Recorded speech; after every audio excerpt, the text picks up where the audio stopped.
Hello അസ്സലാമു അലൈക്കും. ഇന്ന് ഞാൻ ഉണ്ടാക്കുന്നത് ഒരു ബോട്ടി ഫ്രൈ ആണ്. അപ്പോൾ വളരെ എളുപ്പമുള്ളതും വളരെ ടേസ്റ്റി ആയിട്ടുള്ളതുമായ ഒരു റെസിപ്പിയാണിത്. അങ്ങനെ വീഡിയോ മുഴുവനായി കണ്ടു നോക്കുക. ഇഷ്ടമായെങ്കിൽ ഒന്ന് ലൈക്ക് ചെയ്യുക, സബ്സ്ക്രൈബ് ചെയ്യുക. അപ്പോൾ ഈ ബോട്ടി ഫ്രൈ എങ്ങനെ ഉണ്ടാക്കുകയെന്ന് നോക്കാം. അപ്പോൾ അതിനുവേണ്ടി ഞാനിതാ കുറച്ച് ബോട്ടി എടുത്ത് കഴുകി വൃത്തിയാക്കി ഒരു കുക്കറിലേക്ക് ഇട്ട് കൊടുത്തിട്ടുണ്ട്. അപ്പോൾ ഇതൊന്ന് നല്ലവണ്ണം തിളപ്പിച്ച വെള്ളത്തിലും കൂടി ഞാനൊന്ന് കഴുകിയെടുത്തിട്ടുണ്ട്. അപ്പോൾ ഞാനിത് അരിപ്പത്തട്ടിലിട്ട് നല്ലവണ്ണം വെള്ളം ഊറ്റിയെടുത്തതാണ്. ഇനി ഇതിലേക്ക് ഞാൻ 2 ചെറിയ സൈസ് വലിയ ഉള്ളി ചെറുതായി അരിഞ്ഞു വെച്ചിട്ടുണ്ട്. പിന്നെ അത്യാവശ്യം വലുപ്പമുള്ള ഒരു ഇഞ്ചിയും എടുത്ത് വെച്ചിട്ടുണ്ട്. പിന്നെ 3 വെളുത്തുള്ളി, കുറച്ച് കറിവേപ്പില, കുറച്ച് മല്ലിയിലയും കൂടി ഞാൻ എടുത്ത് വെച്ചിട്ടുണ്ട്.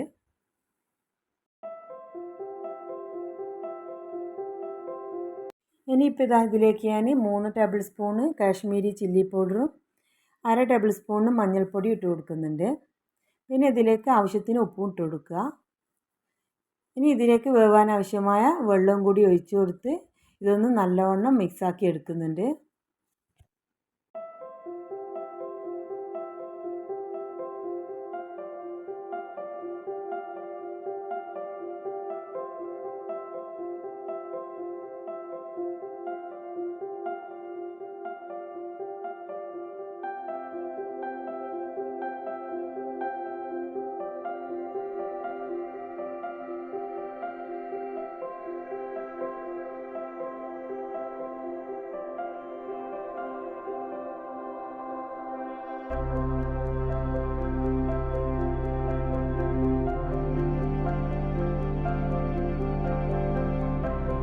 ഇനിയിപ്പോൾ ഇതിലേക്ക് ഞാൻ നേരത്തെ അരിഞ്ഞു വെച്ചിട്ടുള്ള വലിയ ഉള്ളി, ഇഞ്ചി, വെളുത്തുള്ളി ഇതെല്ലാം ഞാൻ ഇതിലേക്ക് ഇട്ട് കൊടുക്കുന്നുണ്ട്. എന്നിട്ടൊന്ന് നല്ലോണം ഒന്ന് മിക്സാക്കി എടുക്കുന്നുണ്ട്.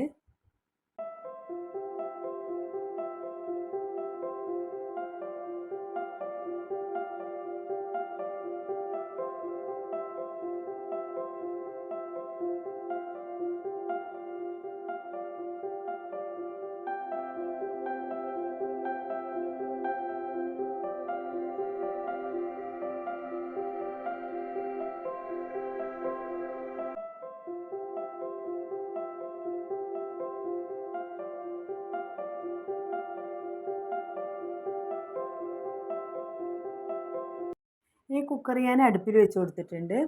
അപ്പോൾ ലോ ഫ്ലെയിമിൽ ഒരു 8 വിസിൽ വരുന്നവരെ ഞാനിതൊന്ന് വേവിച്ചെടുക്കുന്നുണ്ട്. അങ്ങനെ ഇത് ഒരു 8 വിസിലിന് ശേഷം ഞാനിതൊന്ന് കുക്കർ തുറന്ന് നോക്കുന്നുണ്ട്. അപ്പോൾ ഇതാ ബോട്ടി നല്ലവണ്ണം വെന്ത് കിട്ടിയിട്ടുണ്ട്. അപ്പോൾ വെള്ളം കുറച്ച് ഒഴിച്ചതുകൊണ്ട് നല്ലവണ്ണം കുറുകി വന്നിട്ടുണ്ട്. ഇനി ഇതാ ഞാൻ ഇരുമ്പിൻ്റെ ചീനച്ചട്ടി അടുപ്പിൽ വെച്ചിട്ടുണ്ട്. അപ്പോൾ ഇതൊന്ന് ചൂടാകുമ്പോൾ ഇതിലേക്ക് വെളിച്ചെണ്ണ ഒഴിച്ച് കൊടുക്കുക. അപ്പോൾ ഇതാ വെളിച്ചെണ്ണ ചൂടായി വന്നിട്ടുണ്ട്. ഇനി ഇതിലേക്ക് നേരത്തെ വേവിച്ച് വെച്ച ബോട്ടി ഞാൻ ഇട്ട് കൊടുക്കുന്നുണ്ട്. എന്നിട്ടൊന്ന് നല്ലവണ്ണം തിളപ്പിച്ചെടുക്കുക.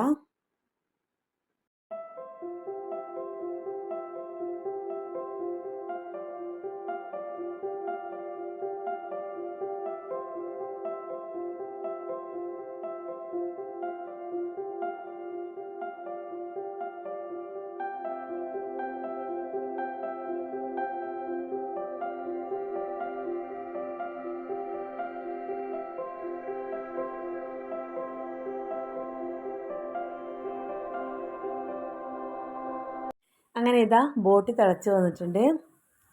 അപ്പോൾ ഇതാ നല്ല അടിപൊളി ബോട്ടി ഫ്രൈ ഇവിടെ റെഡി ആയിട്ടുണ്ട്. അപ്പോൾ നിങ്ങൾ ഇതുപോലെ ഒന്ന് ഉണ്ടാക്കി നോക്കുക. അഭിപ്രായങ്ങൾ കമൻറ്റ് ബോക്സിൽ അറിയിക്കുക. അങ്ങനെ ഈ വീഡിയോ നിങ്ങൾക്ക് ഇഷ്ടപ്പെട്ടില്ലെങ്കിൽ ഒന്ന് ലൈക്ക് ചെയ്യുക, സബ്സ്ക്രൈബ് ചെയ്യുക. ഇനി മറ്റൊരു വീഡിയോയുമായി വീണ്ടും കാണുന്നവരേക്കും ബൈ.